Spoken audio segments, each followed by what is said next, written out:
I will touch on some of the controversy now. So you can already see that, like, yeah, this guy's hanging out with children a lot. He seems to like being around them a lot. Seem particularly friendly with these three Liddles. Somewhere in the between 1863 and 1865, maybe I think it might have just been the year 1863. His journals, his diary, they have all of these, right? But there's like a year where all of the pages have been removed.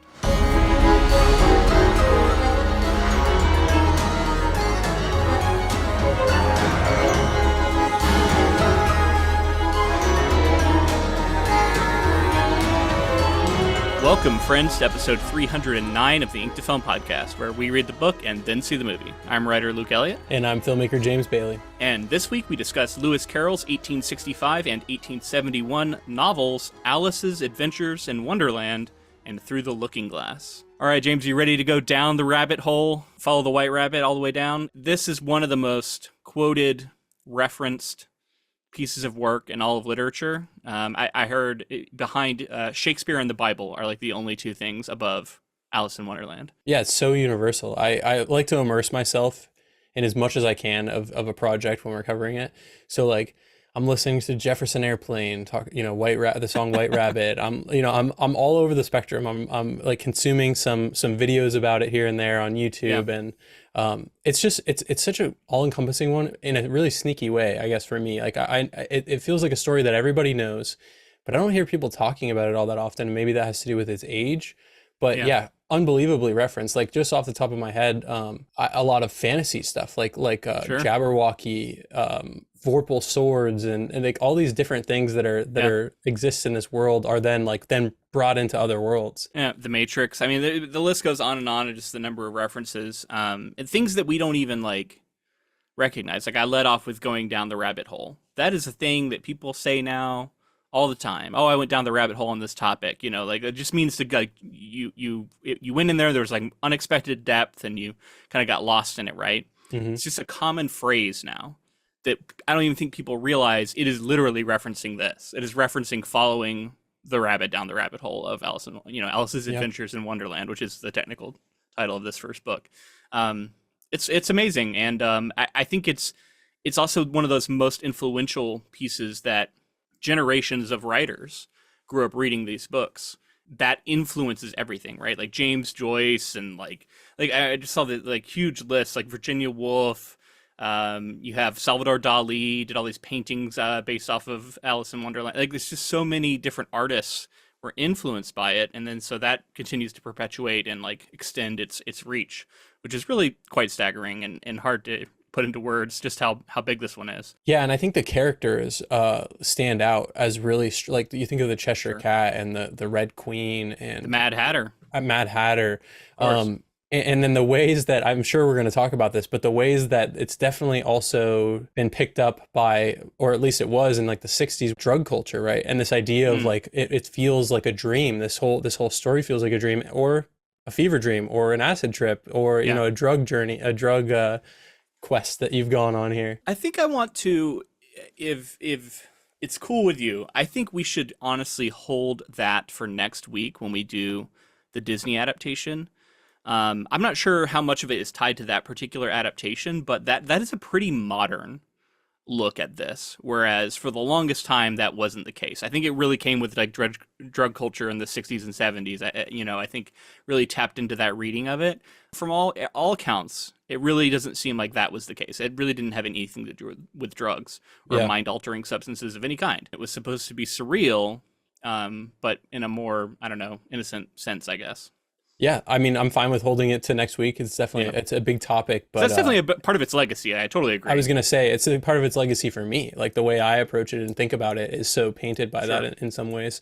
But yeah, I mean, let's just talk about it as a dream, because it absolutely feels that way. I said fever dream, like it's going from you kind of set up to plot point to it's traveling in such a fluid way through the narrative, and it's just it takes you on a wild ride. And as an adult as a kid, I feel like you're just, I don't know, you haven't experienced as many stories and you're just along for this wild ride. As an adult looking at it, I'm like, how do you even formulate a story like this? Because it is so almost like stream of consciousness. What if this crazy random thing happened next? Well, I have some stories about that. We will get into a lot of the stories and legends around the creation of this, and then a lot of the controversies that surround Lewis Carroll. And we'll talk about the way it divides scholars to this day. But before we get into all of that, because I don't want to like start coloring anything, I just want to like, what was your experience like reading this, and what was your history with the material before covering it for this podcast? Like, had you actually read either of these books? I don't think I had. Definitely very familiar with the Disney film. Alice in Wonderland is one of the first levels that you play in Kingdom Hearts. So just like running around as Sora, playing in those worlds and, taking different things that are making you bigger and smaller and like really living that narrative in an interesting way that I don't think either film or books can deliver. I feel very like intimately aware of like the setup and the surroundings of Alice in Wonderland because of that. But yeah, I watched the film. I can't countless times. Like we've been talking about, it kind of is one of those projects that it's sneakily such a big part of culture. In terms of, Down the Rabbit Hole is a great example, but there's so many of those. And we mentioned references before. This book is referencing nursery rhymes and other things, or I guess like Through the Looking Glass technically does it more, but it's referencing poems. It seems like that I probably haven't Dumpty read. shows up, which was an established like nursery rhyme kind of deal. Yeah, he's actually referencing a ton of stuff in both of these books, which we'll get into some of it. I won't be able to cover all of it, but a lot of the stuff that appears in here were actually like in jokes that like you kind of had to be from that area to even know what the hell he was referencing. Wow. Or know the certain people that he knew and things like that. Yeah. So like piggybacking on like Humpty Dumpty and telling sort of an alternative version of that story feels fresh even now, because it's like again those universal stories that everyone knows, and Alice in Wonderland has become one of those, but everyone has heard Humpty Dumpty growing up, and I definitely I grew up on that. I feel like that was in like Tweedledum. Yeah. Now I think he did invent that, but it's a reference to like an epigram from a poet or something. So it wasn't, he didn't invent the names, but like the characters that we know are from Through the Looking Glass. But Humpty Dumpty was one that was pre-existing as far as I can tell. It's really fascinating because like, originating stuff versus like popularizing is something we often talk about. And like a lot of this stuff is definitely like popular because it appeared in these books. For me, like I'd always felt like I was on the periphery of Alice in Wonderland. I had seen the Disney film, and that was, I think, my only real exposure to it. And then in like high school, we read some of the poetry that appear in these books. He had published them elsewhere sometimes, or they had appeared elsewhere. So it wasn't like the Jabberwocky he had written like 16 years before. And even without reading Through the Looking Glass, I had heard the Jabberwocky poem, or whatever you would call that sort of rhyming, because it's probably the most famous version of a nonsense poem ever written. Okay. And in general, Lewis Carroll is famous for popularizing and maybe even creating the nonsense fiction genre, which Alice in Wonderland is considered. And you're talking a little bit about that, like dreamlike, like stuff doesn't make a lot of sense. It's considered a nonsense writing. But it's funny because the more I looked into it, the more it was like, actually, a lot of this stuff that seems like it makes no sense actually kind of does. It's just in like a playful way, trying to be absurd. Like it's playing with absurdist ideas and absurdism. The man was really smart. He was a mathematician. He was a professor at Oxford. He taught geometry and logic. And he was a very buttoned down, like rigorous, like everything had rules kind of person. And then to write this book where it was all about like the ways that can be fall apart and be challenged, and a world where logic doesn't follow, right? And where things are in reverse, or things are mirror images, or things play out backwards. He I think part of the appeal of this was that like breaking the rules. He connected that with being a child, and how like before you learn all this stuff, like you're more free to imagine and to live in a world that is free of rules in a sense. So for me, like reading this, I know for a fact it was my first time reading Through the Looking Glass. Alice's Adventures in Wonderland may have been read to me, or portions of it, but so long ago I barely remember. But it was more familiar for sure. But maybe it's just because I'm more familiar with a lot of what goes on. I don't know. But regardless, like I found it to be like, I'm kind of two minds of it.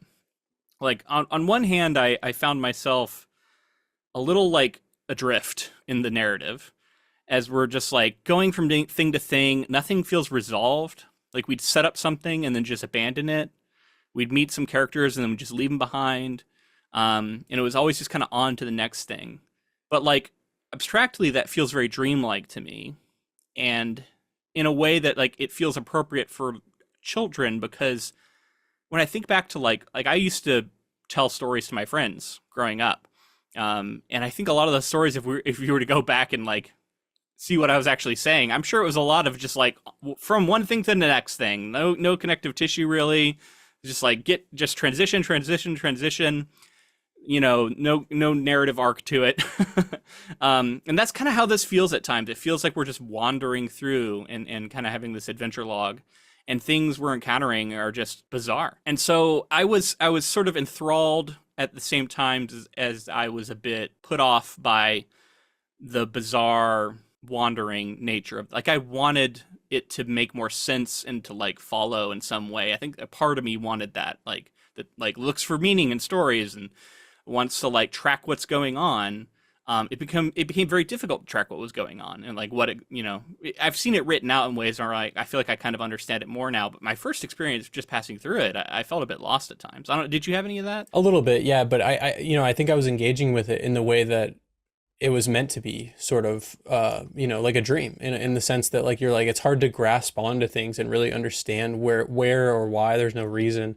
And you're talking about like the idea of this being for kids, or speaking to kids, or the idea of being a kid. It's like representing that in some way.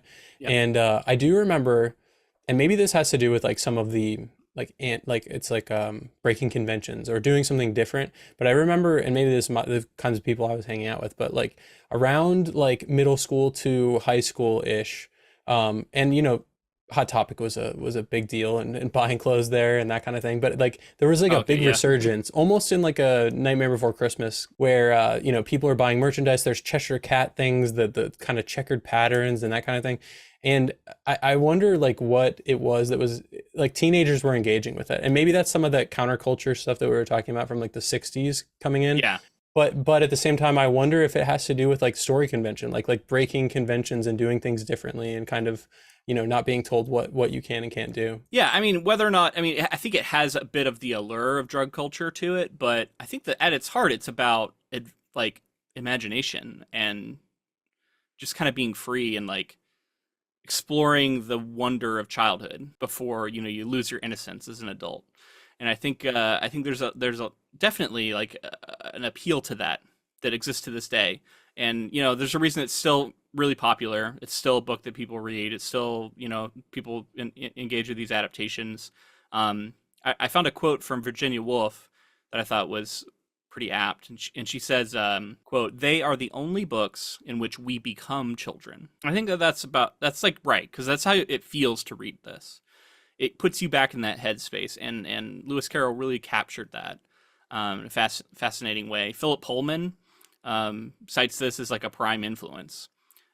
So a lot of modern authors look at this, and again, been referenced a billion times. So with all that being said, we've read quite a few children's novels on this podcast at this point. Did you engage with this like you would engage with any of the other ones, or did you feel like, because I feel like there's something here for people who are adults as well, like that, and we often say that as like the kids can enjoy it and the parents too. There's a lot of children's books written with that goal in mind, but here it's something about like digging into subtext and digging into, like you said, what it's like to be a child and remembering childhood. And I almost feel like I was engaging with it in that way. Did you think that as well? Definitely, man. It maybe more than any of the other books we've read. I don't necessarily have as much affection for this as other children's books that I actually grew up with, but I could see so much of like The Wonderful Wizard of Oz. I think you can draw a direct line between this and that. And reading Pinocchio, it showed me one of the things I didn't love about Pinocchio, and we talked about, was how didactic it was and how it was like teaching the children a lesson. And this is a famous example, and it's funny because this was actually written before, as far as I know. But this is a famous example of children's literature moving away from that kind of storytelling, because for the longest time, that's what it was. It was like, we're going to teach lessons to children. And if you think about this book, like, there's not a lot of lessons being taught here, other than maybe sort of subtextual ones. But it's a lot of like Alice being sort of rebellious and not necessarily, following what adults would tell her to do. And in fact, there are few adults present. If you want to even classify some of these characters she encounters. And she's often, rebelling against the rules, not doing what people tell her to do, which in the Victorian era, the idea of a small child saying like, no, I'm going to do this other thing, like that was transgressive in a sense. That was something that I was picking up on too, is like, this is a strong-willed young woman. I heard her called the first female lead of a children's book, like maybe probably the most iconic version, at least. Someone said it was the first. I don't know. I'm not like a historian on this stuff, so I'm taking their word for it. But definitely like the most iconic I can think of. Yeah, and it did feel like it's that growth that children go through, right? Of eventually challenging people who are seemingly older than her. I would assume a lot of the characters she runs into are older than her, and like questioning belief systems and what people are telling you to do. So it's kind of an interesting, while not pounding you over the head with it, I think there's an interesting growth that happens throughout the course of the story. And then we get to the end, and it's like, I think both of the stories together really, because it's funny, we're really talking about two different books here, but smashing them together, we get the full arc of what I think Alice goes through. Well, if you're ready, man, I think we got a lot to talk about with Lewis Carroll here and the story of this man. He was born to a clergyman in 1832. He was the eldest son of 11 children, mostly sisters. His parents were first cousins, and he became sort of the leader of this pack of children. And he would go around telling them stories, drawing things for them, and some of the stories that eventually would make it into Alice's Adventures in Wonderland may have had their origins even in these early tales that he told as a child. There's some evidence for that. Part of it is it's so long ago that a lot of it is like, there's historians, there's all this stuff in museums and like finding little snippets. He took extensive journals. He wrote a lot of letters, so it's like piecing together things and trying to read between the lines, people who knew him and what they said. As a young man, he showed this like huge affinity for math, but he also had a severe speech impediment, spoke with a stutter. And because of that, he was often bullied and picked on by other people, other kids. You can kind of imagine what kind of man this had grown to be. Like very nerdy, super into math, super into linguistics, but like can't speak clearly. So he was very into writing because of that. And in fact, he ended up adopting this pen name partially due to this, because his real name was Charles Lutwidge Dodson. And Dodson in particular was a difficult word for him to say. And in fact, there is a dodo bird in the book that is supposedly a representation of himself, because that was a nickname that people gave him, was Dodo, because he would struggle to say his last name, Dodgson. So he kind of adopted that, the persona of the dodo in the story itself. He also like was playing a linguistic game. So like he translated his name. I remember how it was described. It was like he translated his name, Charles Ludwig, into Latin, and then reversed the order and then translate it back into English. And apparently you get Lewis Carroll from that somehow. Wow. So it's like a little linguistic game to get to the pen name that he used. But he was very against like any fame and notoriety, at least. He did not want any notoriety for this. So as a young man, he starts working. So he goes to school at Oxford. While there, I think it was when he came back to work there. In the mid 1850s, he meets a man named Henry Liddell, who is the dean at Christ Church at Oxford. So I'm not sure like exactly how that works with Oxford, if there's multiple campuses or what, but this is the Christ Church, I guess, campus of Oxford. And apparently this is where the like famous like dining room that we see in like Harry Potter is from this location. So this is where he's going, right? In this era. And he meets the dean, befriends him, and the dean has 3 young daughters. Their names were Lorena, Edith, and Alice. So Alice, obviously the most famous now. She becomes the figure that Alice from Alice in Wonderland was inspired by, as far as we know. So Lewis Carroll, befriends these 3 children. And he starts like spending lots of time with them. He apparently like always felt more at home around children. He would write them letters where he would like, he would like write in cubes, and he would like play little games, and he would do all this stuff, and they found this quite entertaining. Apparently, he like really came alive around children and seemed like almost a different person. I'm gonna just cut in here and say that that's either, a very sweet thing or a very big red flag. So Yeah. I know that I will admit I've heard that there's some controversial stuff about this figure. So I don't know what it is. So Interesting. I'm just going to present some of the facts. I'm not going to get into all of them. I think you are dead on, and like there is potentially big red flags, potentially that could be sweet, especially for the time. A lot of it is worth considering is the time.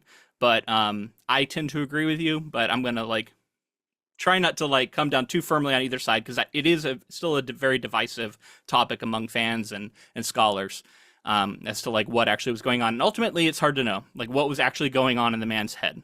So you're going based off of evidence for something that happened like a really, really long time ago. And so there's very little remaining accounts. At the very least, it seems largely innocent for a while. He becomes very friendly with them. He would like spend a lot of time with them, playing with them out in the like garden area at Oxford. He is quite taken with Alice because he is a photographer. I forgot to say. And this is a very new technology, right? Oh yeah. Yeah. And he's one of the like early pioneers of this. In fact, like he has famous portraits of like a lot of influential figures at the time and artists at the time. He would actually like do these, photographs of them and have them come sit. So he's actually like not just like hobbyist, like he's really into photography. And he is taking pictures of these children.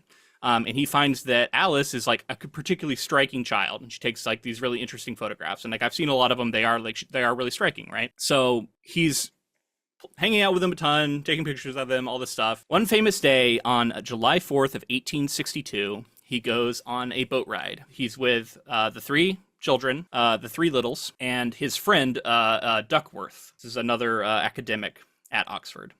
And so he's on this boat ride. They're going down the River Isis. And as they're going, Alice wants him to tell them a story.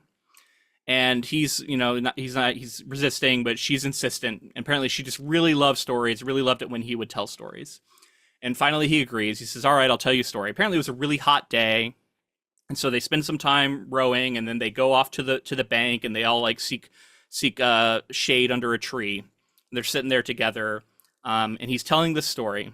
And apparently it was a mixture of him just kind of off the cuff riffing, just like, this happens and this happens and this happens. And he basically says like, I'm going to tell you the story of Alice and her journey to Wonderland, right? So he's put her into the story as the main character, essentially.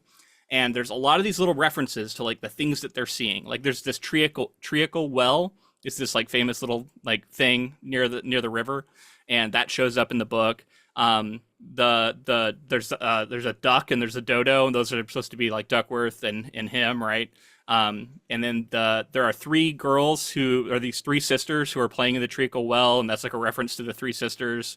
So he's giving all these little references, and then he's also sort of telling this story to them, but he's also entertaining his friend, who's a contemporary, and so he's also making a lot of references to like famous theologians and mathematicians and like people like that, and like maybe this one character is kind of based off of this like one professor they knew, and like so there's a lot of little in jokes in there as well that maybe were there to entertain this other adult who was present. And so he tells the story, supposedly a magical day. He has this written about in his diary, and he marks in his diary like whenever there's a really notable day, he puts like a stone, like White Stone Day or something. I forget if he like actually marked it with a stone or like what. After this, Alice is like, you need to write this down. She tells him, will you please write this down? So he spends the next year writing all these stories down. And he composes what is called Alice's Adventures Underground. And he writes her a book and gives it to her on, I think on Christmas or on her birthday as a gift. And this written edition includes a bunch of his own illustrations and is perfect. There's not a single like typographical error. There's no smudging. It is perfectly hand composed, and it's like perfect in every way, right? Like it is pristine. Gifts it to her, and in fact, he has a photograph of her that was like included at the end in a little circle. But if they later lifted it up and found out that he had actually drawn a portrait of her, and he had covered it with the photo, so that's in there. A lot of these cool little details. By the way, I'm going to go ahead and shout this out. I watched this hour-long documentary that I'm going to put in the show notes that absolutely think is worth watching if people like want to know more about this. It was called The Secret World of Lewis Carroll, aka the controversial genius behind Alice in Wonderland. I'll put a link to the video in the show notes. It's really good, and it goes over a lot of this stuff. But I also watched a few other videos and sort of condensing a lot of the things I saw and read about this. So his friends find out about it, people that knew him. They're like, this is actually really good. This is a really cool, like, little adventure you wrote. You should try and publish this. And apparently he knows, I forget his first name, but one of the Macmillans, like, of Macmillan publishers. Publishing, yeah. Yeah, he, like, knows them back in the day, right? And so he had these connections, right? So he's like, all right, I'll explore it. And he ends up approaching them about it. And sure enough, they want to publish it. But they say, maybe you should get a professional illustrator. Now, I've seen the illustrations he did, and they're actually quite good. But they're not necessarily like a professional quality. So he ends up working with this famous artist who was already famous at the time, John Tenniel. And he would produce these black and white illustrations that remain to this day sort of the definitive depictions of this story, because he worked with Lewis Carroll to develop them. They had a lot of notes going back and forth. Apparently Lewis Carroll had like tons of edits that he would keep sending back, like change this, change this, change this. So they ultimately ended up at something that Lewis Carroll approved. And so like this is the approved like art of this, right? Other than maybe the ones that he did himself, which by the way, that edition exists in a museum. The original one that he gave to Alice, it is a physical thing that you can go see, and it's pretty incredible. So that becomes the first edition, which is released in 1865, as we discussed. So it is super popular, but of course the sequel, we see this with a lot of books where like the sequel sells even more, or even more immediately. And I think sometimes it's like a lagging indication of the popularity of the original, but Through the Looking Glass comes out in 1871. And that explodes in popularity and is actually even more popular than the first book. And yeah, I mean, the legacy of him is born here. I will touch on some of the controversy now. So you can already see that, like, yeah, this guy's hanging out with children a lot. He seems to like being around them a lot. Seemed particularly friendly with these three Liddles. So somewhere in between 1863 and 1865, maybe I think it might have just been the year 1863, his journals, his diary, they have all of these, right? But there's like a year where all of the pages have been removed. And it's theorized that his nieces later on, when they got a hold of them, removed them. They never said why. There were some implications about maybe why. During that time, he was dismissed from Oxford for a period of about a year before he was allowed to return. And there's a stark difference in his relationship with the children beforehand and afterwards. Like after he comes back, like he remains aloof and he doesn't interact with them much. And it seems like likely the implication is something happened between the Liddles and him, and being the dean of the college basically got him kicked out for at least a little while. It is unclear what it was. There is lots of theories. Theory number one, obviously, with Alice herself, too affectionate, maybe taking certain pictures that the parents didn't like. That could have been the reason. There's also heavy implications that the elder sister is actually maybe the potential target of these affections or inappropriate actions with. She was, at the time that this occurred, around 13, which apparently was the age of consent was 12 in this era, in Victorian era. In theory, him maybe showing affections to her wasn't actually like illegal at the time and wouldn't have been completely against the rules or the law, I guess. Even as, again, today we look at this very differently, right? So keep in mind today versus Victorian era. And then there's also some implication that he might have been interested in the sisters. They had a governess, and perhaps he had been showing some unwanted attraction to her, and that was actually what caused the stir. And she would have been older, or maybe around his age, I don't know. Also, there's an implication that the Liddell's mother really wanted her daughters to end up marrying like dukes, like royalty, like really wealthy people, right? And there's some implication that she was actually the one who was most like upset about whatever this was. And there's stories. So that documentary I watched was like literally interviewing the like great great granddaughter of Alice, like Alice Liddell. And she's like, in our family, there's been stories passed along about how, you know, their great grandmother or whatever, however many greats it was, like burned all these letters from Lewis Carroll and like didn't want him to correspond with the family anymore for whatever reason. So after that, he keeps his distance from them, and they kind of go their separate ways. As he becomes more and more popular, he starts forming friendships with other children. And in fact, it was said that he had hundreds of friendships with young children, you know, as an author going forward. Usually they're, you know, from what I understand, their parents were present, or they had like somebody with them. It wasn't like he was hanging out with them by themselves, but he had these friendships with them, and he would often photograph them. Some of those photographs exist to this day, and some of them are nudes. Today, really bad. Can't do that. In the Victorian era, many contemporary photographers were doing exactly this. It actually was not an uncommon thing. There are many famous examples of people who would photograph nude children. They thought it was like a, you know, an expression of like the beauty of innocence and like all this stuff. It wasn't the same way we look at it now, right? Maybe it was due to a lack of awareness, or maybe it was due to just like it being a more innocent time. Hard to say, right? Like we're all just kind of peering back through the fog of time and trying to figure out what things were like. During this documentary, like towards the end of it, somebody reaches out to them or something. I forget exactly how it comes out, but there's this like photo that they find in a museum in like France or something.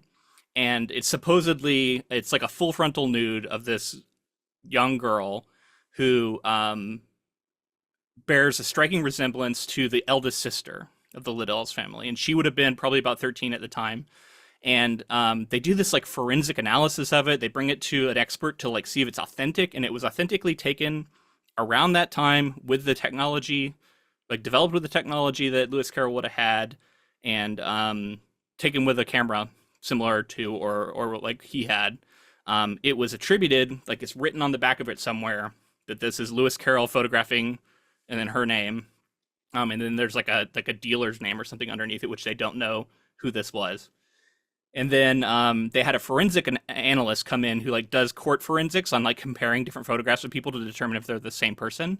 And he said that if he was in court, he would say he had a moderate level of what is it, accuracy, or moderate level of confidence that it's the same person. But since he's not in court, he said that like his belief was it's the same person.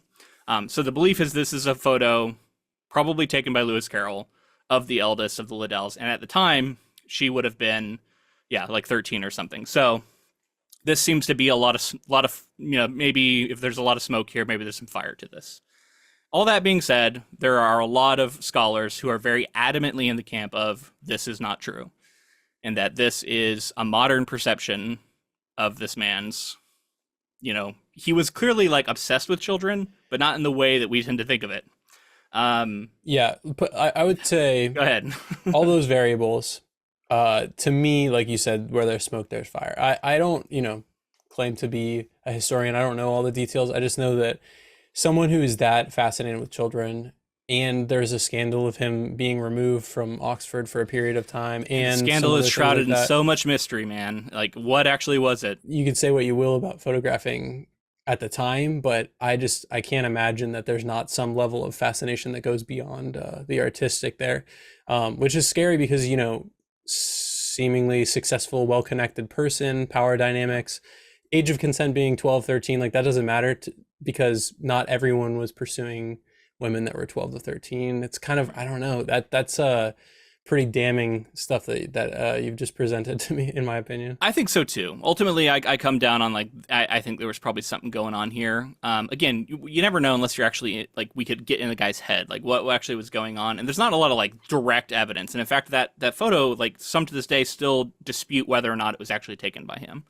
And you know, again, it seemed like they did a pretty good job of like confirming that it probably was, but there's no actual proof that it was, right? Regardless, it is just interesting, right? Like they had a bunch of these different scholars on, and they were like adamant, you know, like different ones are like, it's too like juicy a story to where like people love it, and they love the idea of him being, it's like, oh, that favorite book you have was actually written by this guy who had, these proclivities. And then other people are like, no, it's actually just that a lot of people have a beloved figure that they don't want to believe something bad about, and they want to believe is being miscast by history.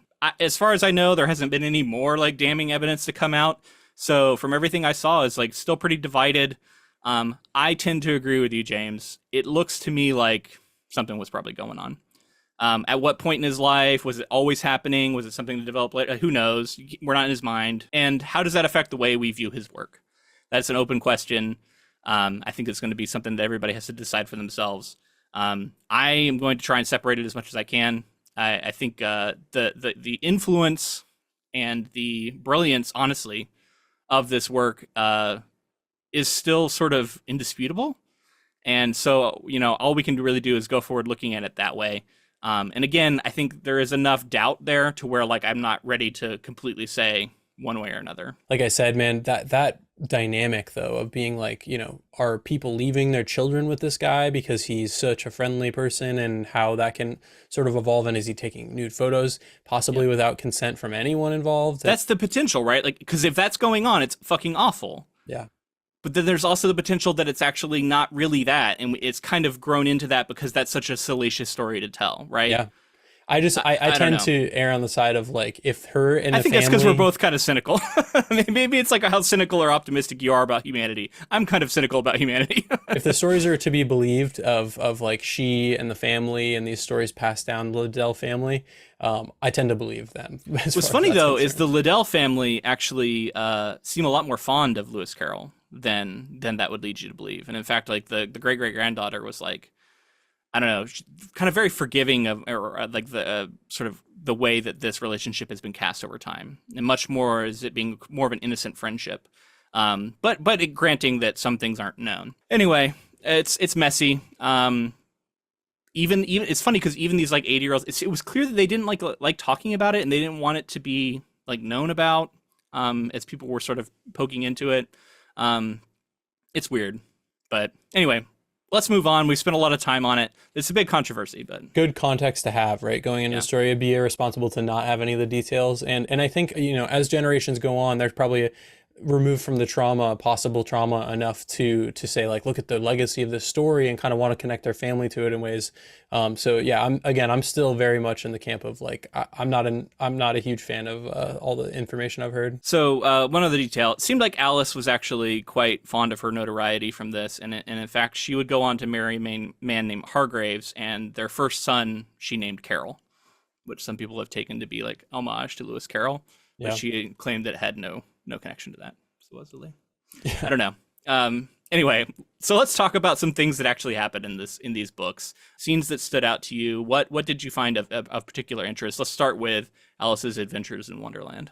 Yeah, I mean, so Alice going down the rabbit hole just from the get-go is this portal fantasy, right? Like you're going to seemingly another world, a Narnia, Wizard of Oz kind of scenario, which this obviously came before all of that. And yeah, I love the idea of going on classic this example adventure. of a portal fantasy for sure. And then eventually getting to like the change in the body. I would assume that this is a big factor in talking about like childhood and like confusion and growing up and not being in control. Like drinking these different things and eating these different things. People are telling her to do these things. Yeah. It was funny how she was just walking around just eating random shit, drinking random everything. shit, like. Which again, if you want to talk about the drug context of it, is like just try everything and experiment, see what happens, and definitely kind of like engaging with life to the fullest, right? And like not living with fear. It seems like Alice is honestly pretty fearless throughout. She doesn't seem particularly like put off by any of these bizarre things she's meeting. Even the Cheshire Cat, who's quite creepy. Yeah. Right? Like the smile appears before the cat, and it's like clearly kind of like this magical entity, and like she doesn't seem afraid of anything really. She just kind of takes it all in stride and is having a good time. If anything, she gets a little bit annoyed at times or like bored. She's like, you've told me like too long of a poem now or something. I didn't remember a lot of these characters being such dicks to Alice too. Like everyone's pretty rude off the bat. Yeah, kind of it seemed like and like interesting because I think in most kids' stories, fantastical entities tend to, some of them are evil, but they tend to be like whimsical and happy to and all this, and they're just people who are like depressed and Yeah. mad, and like there's all this different stuff going on that I think is again engaging for a child, because I felt like that was a fresh thing when I was engaging with the story growing up. Yeah, I mean, there's so many different things that get touched on. Like, language is such an essential part of this book, as we're dealing with like wordplay and we're dealing with puns. Like, there's all these like puns that get made. Yeah, and I found myself engaging a lot with these games. A lot of like you said, puns, wordplay. Hmm. I that shows a lot of effort by an artist, right? Like that's someone who's like, you can write a poem, but then he's like writing poems backwards in some Hmm. cases, and like that is such a like that's clearly someone who loves language, and it reminds me of like a Tolkien who we've talked about quite a bit, how he like created languages and things like that. But Hmm. I think this is someone that you can see as an artist like that wanted to create an interesting world, and it seems like you said he created an entire genre possibly. There's so many cool examples of this, like the Mouse's Tale. Now, I listened to the audiobook, so I didn't see this, but then I saw it later, and I was like, oh, okay, this would have been cool to see. So apparently, it's an example of what's called concrete poetry, and it like looks like a mouse's tail, and it's like written and it like squiggles down the page, Hmm. and like it was originally printed that way in 1865, and like that was groundbreaking to like see something like that in a book. And the illustrations, by the way, were also like included where like the text would like move to the side and there'd be an illustration alongside the text. That was also new. Usually illustrations had their own dedicated page, right? Like they didn't appear beside the text. um he was also like famous for like how many like conversations were going on and things like that. Like that was unusual for writing at the time. It was a lot of like long descriptions, like different kinds of writing. And I think he identified what was interesting to children, was conversations and illustrations. And so that's a ton of this is those two things together. Especially with talking animals, right? Totally. And then think about like the mathematics that we even get in here. Like when she's first falling down the rabbit hole, she's like calculating her distance to the center of the earth and is like talking about, well, I'm going to appear on the other side where everybody's upside down and like all this stuff. And like, I don't know, you can even start to see like the math coming into play. She gets quizzed on arithmetic. She's like 1 + 1 + 1 + 1 + 1. And, she like loses track. She's like, oh, she doesn't know addition. And so there's all these like math games going on, and then logic, like so many weird logical games with like word games and stuff being Riddles, thrown at yeah. her, riddles. It's just full of this stuff, and it's like even as it's kind of nonsensical, there's all these little games going on that keeps it engaging. Again, even to an adult reader like me. And I mentioned before, like everybody being mean to her. There comes a point where she starts kind of pushing back and saying, like, you can't treat me that way. And like there's quite a few moments where like she embodies that, when the queen is saying like off with your heads, they're basically like killing off all these. Which Yeah. what an iconic like cool thing to think of, like a deck of cards as the soldiers and the Queen of Hearts and the King of Hearts, and the way that he's playing with games within his world, like he's taking those games in, and again things that everyone's familiar with, universal things everybody's seen a deck of cards and knows. So anyway, Queen of Hearts is being quite the tyrant, and then she eventually like starts growing and physically becomes able to stand up for herself, as well as she is like telling them like, fuck you. Yeah. You're not gonna behead me and all these people or whatever. It all seemed like a commentary on, you know, royalty, right? And Mm. potentially on the, the royalty within England. And apparently, like, there was some reference, maybe people have read in, like, when she first encounters the cards, they're painting these white roses red, because they were, supposed to be red, but instead they accidentally grew white ones. But that was like the symbol for the other opposing queen. Um, and this is like a reference to the War of the Roses, where like there was the red roses and the white roses apparently. So there's all these like little references again to like real things. But then yeah, the idea of this queen is just like honestly genuinely funny. The way she's like ordering everybody off with his head, and like she's like she has a solution, and like everyone's terrified to be around her because they're gonna order her, she's gonna order them to their death. Like I don't know. That a lot of that stuff was genuinely funny, and it definitely was like poking fun at the aristocracy. And I do agree. Like I like how Alice outgrows it and says you're just a deck of cards, and she's sort of like her own power becomes asserted at the end, and she is not ultimately threatened by it. Yeah, really fascinating stuff, like social commentary. One interesting note is that the Tea Party, like a very famous Tea Party, right? Which is full of all these little logical games where it's like time has been stopped, and so it's always tea time.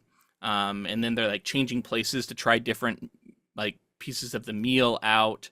And there's this like slumbering, what was it, the mouse? Dormouse. The dormouse keeps waking up to talk, and like it was really funny. And you know, they pose a riddle that they don't end up answering. It's like, what's the difference between a raven and a writing desk or something like that.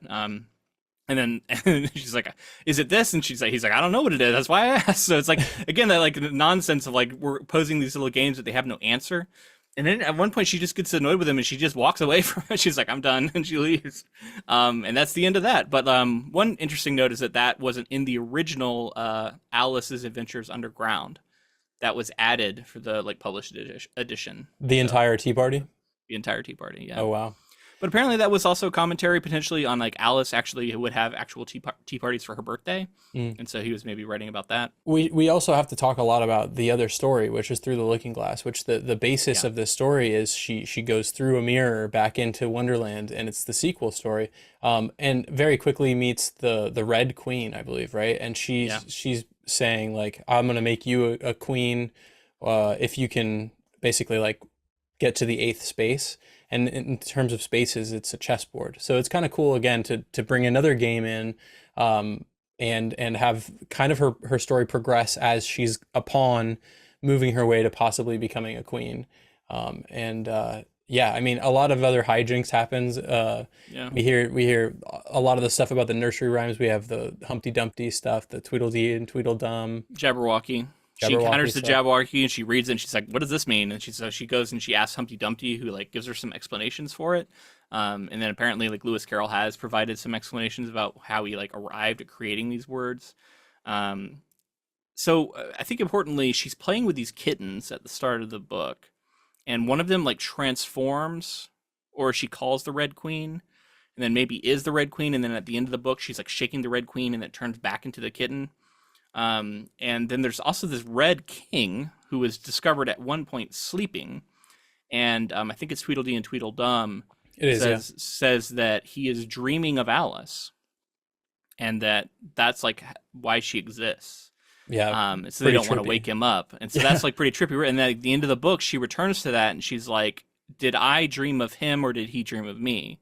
And so there's a lot of like philosophy going on in here too about like what it means to be alive, and like what is, because like she's also constantly questioning who she even is throughout both of these books. She's like, I woke up feeling kind of different today. Maybe I'm a different person. Like, who am I really? So there's a lot of like questions about what even means to have a self and to have a personhood. And a lot of this stuff is like engaged with, it's a big topic, so it's engaged with in a way that children I think can still enjoy it. So really cool. And then I love that too. And to me that implies that the Red King maybe is the author in some sense too, of like imagining the character. Yeah. Perhaps.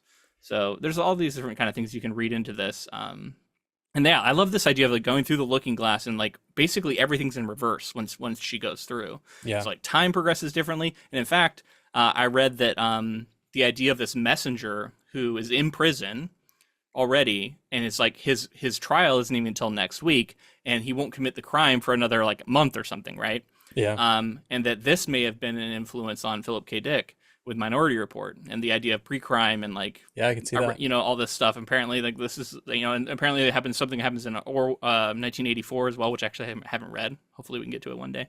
But there's some idea about like locking people up for crimes they have yet to commit, and that some of that maybe owes to this. I don't know if either of them have confirmed that's where it came from, but it's definitely a big head trip for a kid too, right? At the end, when you're like, that's such a crazy reveal, because she's in the final conflict with the Red Queen, because the Red Queen is like refusing to make her a queen or whatever, because she's already done everything that she said that she would do. She has a crown, but she's not like officially a queen yet until she passes some sort of test. And then so she's kind of throttling her at one point and shaking her, and then that like dissolves back into the real world. And like you said, that feels so dreamlike, and then that would explain a lot of the adventures we've seen if someone else was dreaming of Alice, if Alice was just a dream all along. And that goes back to the meta commentary of, that's what I mean, of both books, Yeah, because in the first book, it ends similarly with her. She like rejects the cards, and they're all like swarming her, and they're gonna jump on her, and she's gonna, you know, it seems like she's getting attacked by the cards, and she wakes up like in her sister's lap, and her sister's like, "You've been having this dream," and they like discuss it, and then Alice like goes off, and the sister then has a dream in which all of these same figures appear. So the sister is like living her sister's dream. Um, Really interesting implications of that too, and like the nature of storytelling, and like how it's kind of a shared dream that you can put out into the world, and how many people have now had this shared dream. Was it originally Lewis Carroll's dream? I don't know, or and obviously inspired by a real person named Alice. So it's really fascinating, and it's one of those that like he's really known for these two books, and yes, some of the poetry therein and stuff like that. But like, what a powerful thing to create, and how just like influential it has been is really like hard to quantify.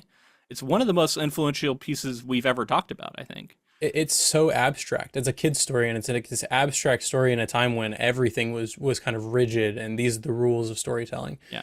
So yeah, I feel the impact, and like this, it's the story still holds water. Like I really enjoyed going through it. So And, many quotable lines, man. Some of the most quotable lines. yeah, there were so many moments. Like the moment when Cheshire Cat says like we're all mad here. I was like, oh yeah, such a like there's those moments that you know those lines.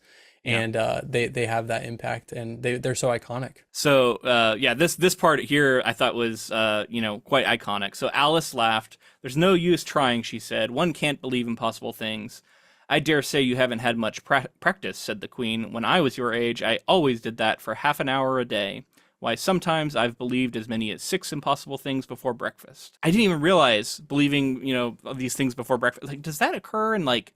I feel like Wonka references this at some point, right? In his like speech to the children about things being impossible. Like, it's like I feel like it's just everywhere, and I just haven't even realized it. That whimsy definitely like kind of almost just continues on into a lot of these like weirder projects. And I definitely could see love some a Alice in story. Wonderland with going into Wonka's factory, right? Like, I feel like there's references in there if we were to go back and watch it. Like, I bet you there's a lot of that. Yeah, and I love a story that like champions imagination, right? Like I know so many do, but like this is kind of such an early iteration possibly, and like we've talked about the influence, something that just lets kids know that they can be weird and different. I've always found to be, I don't know, really rewarding kind of morality lessons for kids early on. I love that it's like free in that way. It's not trying to lecture, and it empowers Alice here. Like she's sort of above it all. She's like takes everything in stride. She's cool, right? Like Alice is just a cool protagonist. So I can see why people love her and like dress up at her, as her to this day. Yeah. Did you ever play that like sort of like gothic Alice video game? No, I didn't. I know about it though, and I was gonna say like as we're starting to move into adaptation territory, like there's been so many. I was reading like over 40 film adaptations in 12 different languages, animated, stop motion. There's video games. There are operas. There are ballets. It's just been adapted in so many different ways, so many different times. And then yeah, like I know for a fact there's like a horror video game that's all about Alice, right? I don't know if you found it. Came out. I just had to look it up. It's called Alice. The one I played was called Alice Madness Returns. I think it might be a sequel. Came out in 2011, and that game was pretty badass. Like she like has a knife, and she's going around like all these iconic areas that they talk about, like the garden. You just get to go, and she's kind of like getting back at all these characters and kind of taking control. So it's like, I don't know, continuation, an alternate version. It's very cool. I think that's where we should leave the books for now. We will be tackling the Disney adaptation because, as I repeatedly saw, it is the most famous version of this. But if there are other alternate versions of Alice in Wonderland that you would like to hear us cover, definitely let us know those eventually. But that's what we'll be returning with next week. If you enjoyed our coverage of the books, let us know in the form of a rating and review on whatever app you chose to listen on. And if you're on YouTube, make sure to leave a comment and let us know your thoughts on a lot of these topics and whether or not you read this as a child and what's its legacy like. Would you read it to a child today? I'd love to hear that kind of stuff on YouTube, and make sure to like and subscribe to our channel, please. And be sure to connect with us on social media. We're on Facebook, Twitter, Instagram, all of those at Ink to Film. We're also on Blue Sky, TikTok, so just keep an eye out. We're everywhere. We also have a Patreon, patreon.com/inktofilm, where we release bonus episodes every month. If you can afford to do it, we would love to have a little bit of support from you. For as little as $2, you can get all this bonus content. We're going to be putting one out soon, reacting to the first season of the Fallout show on Amazon Prime. So if you're curious about our thoughts about that, definitely check that out. I love Fallout. It's like one of my like oldest fandoms in video games, so I'm excited to talk about that one. Yeah, I can't wait. Speaking of video game, we were just talking about the Alice one too. Supporting us on Patreon also helps the show continue in its current form, so we appreciate that. Thank you to Ross Bugden for the use of our intro and outro music as well. All right, well, that's where we're going to leave the book here. We're going to watch that Disney film. I'm looking forward to it. But until then, I'm going to be listening to a lot of Jefferson Airplane. White Rabbit, man, it's so stuck in my head. I listened to it like 2 times, and it's just right. Feed your head. I'm gonna have to go listen to it. I didn't. Honestly, I was trying not to engage with any of the adaptations yet. I was like, I'm gonna wait, but I'm gonna do that. I'm gonna go engage with them. I'm gonna listen to music. I wanna, maybe I'll seek out that video game. I'm really curious now to get into that. And that'll be what we talk about next week. So until next time, Keep adapting.